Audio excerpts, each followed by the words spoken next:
तो आज हम पढ़ेंगे बीकानेर का इतिहास। बीकानेर में भी जिस तरह से जोधपुर के अंदर राठौड़ वंश का शासन था, उसी तरह बीकानेर में भी राठौड़ वंश का ही शासन था। और इसकी स्थापना राव भिक्का द्वारा की गई थी 1465 ईस्वी के अंदर। राव भिक्का राव जोधा के ही भाई थे, जिन्होंने जोधपुर शहर की स्थापना की थी। राव भिक्का ने 1465 ईस्वी में भिक्का ने अपने काका कांदर तथा छोटे भाई बिद्दा के सहयोग से तथा करणी माता के आशीर्वाद से बीकानेर क्षेत्र विजित कर लिया था। कोडमदेसर बीकानेर में भैरों के मंदिर का निर्माण करवाया गया। 1488 ईस्वी में बीकानेर की स्थापना की। इनके लिए एक प्रमुख दोहा कहा जाता है। 1545 शुद्ध बैसाख सुमेरो, थावर बीज थरपियो बिको बीकानेर। आखा तीज को बीकानेर का स्थापना दिवस माना जाता है। इस दिन बीकानेर में पतंगे उड़ाई जाती है। और हम जानते हैं आखा तीज के अंदर मारवाड़ के अंदर पतंगे उड़ाई जाती है, उसी प्रकार से जयपुर के अंदर संक्रांति को पतंगे उड़ाई जाती है, जो कि एक राजस्थान का एक महत्वपूर्ण पर्व भी है, त्यौहार भी है। इसके बाद में अगले राजा हुए राव लूणकरण। 1505 ईस्वी से 1526 ईस्वी तक बिट्ठू सुजान ने लूणकरण को कलयुग का कर्ण कहा है, क्योंकि लोक संत जसनाथ जी के आशीर्वाद से ये राजा बने थे। जिस तरह से मालदेव देवनाथ जी के आशीर्वाद से राजा बने थे, उनकी भविष्यवाणी से राजा बने थे, उसी तरह से राव लूणकरण जो है वो जसनाथ जी के आशीर्वाद से वो राजा बने थे। और इन्होंने जसनाथी संप्रदाय की मुख्य पीठ भी इसी वजह से बीकानेर के अंदर स्थापित की हुई है। जैतसी राती घाटी का युद्ध हुआ था 1534 ईस्वी के अंदर। जैतसी और कामरान जो कि हुमायूं का भाई था, और इस युद्ध के अंदर जैतसी विजय रहे थे। इस प्रकार से इस युद्ध की जानकारी बिट्ठू सुजा की पुस्तक राव जैतसी रोछंद, ये जो पुस्तकें हम पढ़ रहे हैं बीच बीच में, जैसे बिट्ठू सुजा की पुस्तक राव सुजा रोछंद, ये एक महत्वपूर्ण प्रश्न भी है अपने प्रतियोगी परीक्षाओं के लिए। कामरान ने पहले बटनेर हनुमानगढ़ पर अधिकार कर लिया था। अगले राजा थे कल्याणमल, 1541 से 1574 ईस्वी तक रहे। इसके बाद में अगले राजा थे राय सिंह, 1574 से 1612 ईस्वी तक। ये अकबर तथा जहांगीर का मनसबदार था। अकबर ने इसे 4 जार का मनसबदार भाई बनाया था, लेकिन जहांगीर ने बढ़ाकर इसे 5 जार का मनसबदार कर दिया था। 1577 ईस्वी में अकबर ने 51 पर 51 परगने भी दिए थे। खुसरो जहांगीर का बड़ा बेटे के विद्रोह के समय जहांगीर ने राजधानी आगरा की जिम्मेदारी भी राय सिंह को ही सौंपी थी। करमचंद की देखरेख में बीकानेर में जूनागढ़ किले का निर्माण करवाया गया। राय सिंह की कुछ प्रमुख पुस्तकें भी हैं, जैसे राय सिंह महोत्सव, वेदक वंशावली, ज्योतिष रतनमाला, बाल बोधिनी यानी ज्योतिषी ग्रंथों पर टीका। टीका का मतलब हम समझते हैं बहुत बड़े ग्रंथ का संक्षिप्त रूप। जैसे जिस प्रकार से हम प्रतियोगी परीक्षाओं के अंदर हम जैसे इतिहास के अपने शॉर्ट नोट्स बनाते हैं, उसी प्रकार से टीका भी होती है, किसी बड़े ग्रंथ का छोटा रूप। मुंशी देवी प्रसाद ने राय सिंह को राजपुताने का करण कहा है। दरबारी विद्वान जैसे जायता ने लिखी थी राय सिंह प्रशस्ति। यह प्रशस्ति जूनागढ़ में आज भी स्थित है। जय सोम करमचंद वंशोत्कर्णम काव्यम, यह पुस्तक राय सिंह को राजेंद्र, इस पुस्तक में राय सिंह को राजेंद्र कहा गया है। अगले राजा है पृथ्वीराज राठौर। कल्ला राय मरोत के मशीये लिखे थे इन्होंने, यह बात हम पहले भी पढ़ चुके हैं। यह राय सिंह का छोटा भाई था। अकबर के दरबार में रहा करते थे। अकबर ने गागरोन का किला इन्हें दिया था। इनके समय वेली कृष्ण रुक्मणी यह डिंगल में लिखी थी। दुर्सा आडा ने इस पुस्तक को 5वां वेद 19वां पुराण बताया था। जेब स्टोर ने इस पुस्तक में 10,000 घोड़ों का बल भी बताया है। पृथ्वीराज राठौड़ एक बहुत अच्छे राजा के साथ एक अच्छे लेखक भी थे। इनकी अन्य पुस्तकें हैं, जैसे गंगा लहरी, दशरथ वराऊ, दसम भागवतरा दोहा। एलपी टोसिटोरी ने पृथ्वीराज राठौड़ को डिंगल का होरेश कहा है। इसे इटली के उदीन शहर का रहने वाला था। ये कौन थे?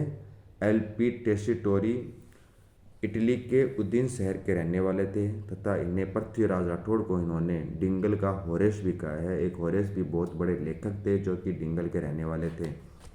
तो हम सोच सकते हैं कि राजा एक वही राजा अच्छा राजा नहीं होता जिसने अच्छे काम किए हो या फिर उसने अच्छे युद्ध किए हो, उसका कला एवं संस्कृति एवं लेखन के अंदर भी उसकी अभिरुचि होती है, उसे ही हम महान राजा माना जाता है इतिहास के साथ। अगले राजा है करण सिंह। करण सिंह भी एक बहुत अच्छे राजा थे जो बीकानेर के।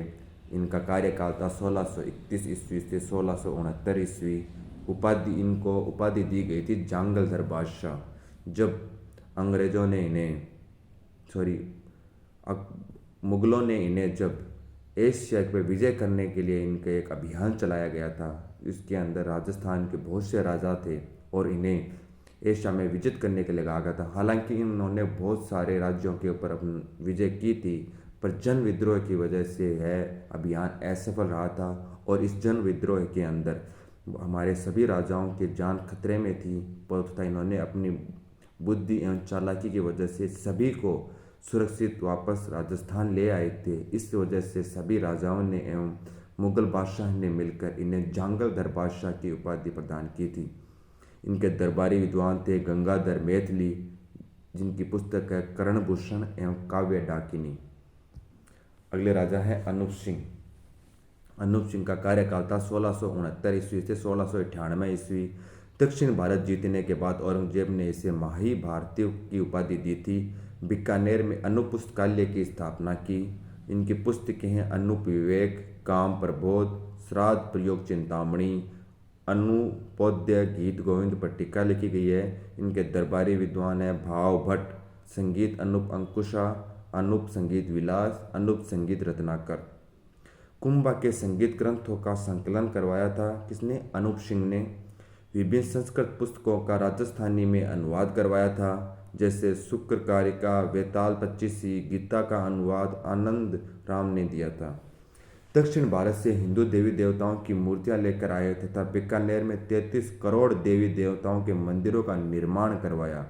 यह हेराम गणपति की मूर्ति भी है, जहाँ पर शेर पर सवार गणेश जी की मूर्ति भी स्थापित है, जो कि अपने पूरे भारत में एकमात्र है। 33 करोड़ देवी देवताओं की शाल बनाई गई है। कहाँ पे? मंडोर के अंदर। अभय सिंह ने ही इसका निर्माण करवाया था। बीकानेर में उस्ता कला लोकप्रिय हुई थी। उस्ता कला क्या होती है? उस्ता कला होती है जैसे ऊंट की चमड़ी के ऊपर कलाकृति करना या फिर उसको आकर्षित बनाना, एक लोक कला है जो कि अभय सिंह ने ही उसको लोकप्रिय करवाया था। जो हम इतिहास कला एवं संस्कृति के अंदर आगे इसके बारे में विस्तार से और पढ़ेंगे। अगला है सूरत सिंह। सूरत सिंह का कार्यकाल था 1787 से 1828 ईस्वी। 1805 ईस्वी में भटनेर पर अधिकार कर लिया। इस दिन मंगलवार था, इसलिए भटनेर का नाम बदलकर इन्होंने हनुमानगढ़ रख दिया। 1814 ईस्वी में इन्होंने चूरू पर आक्रमण किया था। इस समय चूरू के सामंत शोजी सिंह थे, जिनके पास चूरू के किले पर उन्होंने आक्रमण किया, तो इनके पास गोला बारूद की कमी होने के कारण वहाँ की जनता एवं सामंतों ने चांदी के गोले बरसाने प्रारंभ कर दिए। यह एक स्वतंत्रता की उनकी एक भावना को देखते हुए वहाँ बीकानेर की सेना यानी कि अनूप सूरत सिंह की सेना ने अपने पांव पीछे किए एवं उन्हें उन्हीं के हाल पर छोड़कर वापस आ गए थे तथा यह वहाँ पर विजय नहीं कर पाए थे। यह भी एक इतिहास की एक महत्वपूर्ण घटना है। 1818 ईस्वी में यहाँ अंग्रेजों के साथ संधि कर लेते हैं।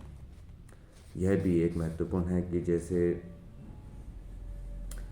मारवाड़ जोधपुर के कौन से राजा थे जिन्होंने अंग्रेजों के साथ संधि कर ली थी? वो थे मान सिंह, जिन्होंने 1818 ईस्वी के अंदर अंग्रेजों से संधि कर ली थी। मेवाड़ के अंदर भूपाल सिंह ने 16 जनवरी 1818 को अंग्रेजों से संधि कर ली थी। और बीकानेर के अंदर सूरत सिंह ने अंग्रेजों के साथ संधि कर ली थी। रतन सिंह 1828 से 1851 तक बीकानेर के राजा रहे। 1839 में गया बिहार में कन्या वध पर रोक लगाई थी इन्होंने। इनके दरबारी विद्वान थे दयाल दास, बीकानेर राठौड़रारी ख्यात। बीकानेर राठौड़ ख्याल ये किसने लिखी थी? दयालदास ने लिखी थी। इस पुस्तक में बीका से लेकर सरदार सिंह तक बीकानेर के राजाओं की जानकारी प्राप्त होती है। इस पुस्तक में जोधपुर के राठौड़ों की जानकारी भी है, क्योंकि जोधपुर के राठौड़ भी जोधपुर के राठौड़ और बीकानेर के राठौड़ एक ही वंशावली से संबंधित हैं। अगले राजा हैं गंगा सिंह। गंगा सिंह बीकानेर के बहुत लोकप्रिय राजा रहे हैं, जिनके बारे में मेरे हिसाब से हर कोई जानता है।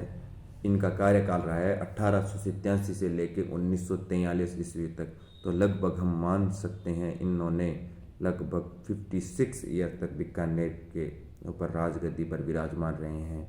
1899 ईस्वी में चीन में बक्सर विद्रोह को दबाया था गंगा सिंह ने। अंग्रेजों ने इस विद्रोह को दबाने के लिए इन्हें कैसरे हिंद की उपाधि प्रदान की थी। 1913 में प्रजा प्रतिनिधि सभा की स्थापना की थी। इसने ऊंटों की सेना बनाई थी, जिसे गंगा रिसाल कहा जाता है। गंगा रिसाल ने पहले व दूसरे विश्व युद्ध में भी भाग लिया था। 1919 में पेरिस शांति सम्मेलन के अंदर गंगा सिंह ने भाग लिया था। 1921 में गवर्नर जनरल चेम्सफोर्ड ने चैम्बर्स ऑफ प्रिंसेस का गठन किया तथा गंगा सिंह को इसका चांसलर बनाया गया।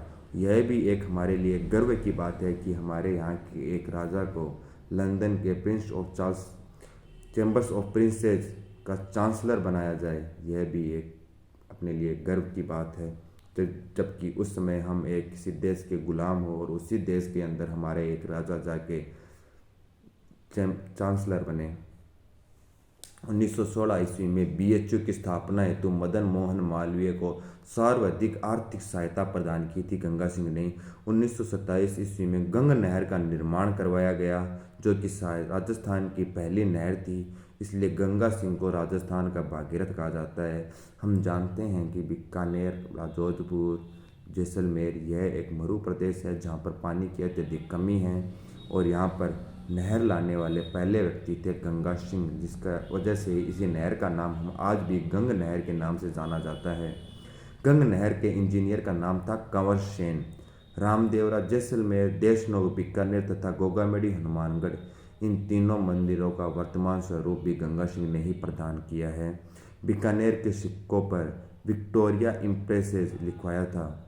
मेवाड़ महाराणा स्वरूप सिंह ने सिक्कों पर दोस्ती लंदन लिखवाया था।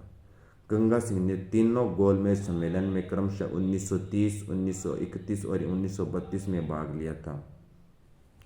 अगले राजा हैं शार्दुल सिंह। आज़ादी के समय बीकानेर के राजा थे। संविधान सभा में रियासत में सर्वप्रथम शामिल बीकानेर रियासत थी। शार्दुल स्पोर्ट्स स्कूल की स्थापना बीकानेर में इन्हीं के द्वारा की गई थी। अब हम पढ़ते हैं कुछ अन्य महत्वपूर्ण तथ्य हैं, जैसे अनूप सिंह के अन्य दरबारी विद्वान। गढ़ वीर भाण, कुंवर अनूप सिंह की वेल, अनंत भट्ट तीर्थ रत्नाकर नामक थे पुस्तक लिखी थी। उदय चंद्र ने पांडित्य दर्पण नामक पुस्तकें लिखी थी। यह था हमारे मारवाड़ में बीकानेर का इतिहास, जो कि हमारे अत्यधिक प्रतियोगी परीक्षाओं में पूछे जाने वाले प्रश्नों में से एक है। मेरे हिसाब से इन प्रश्नों के अलावा जो मैंने अभी बताए हैं, इसके अलावा कुछ और बीकानेर के इतिहास से इसे अलग नहीं होना चाहिए। धन्यवाद।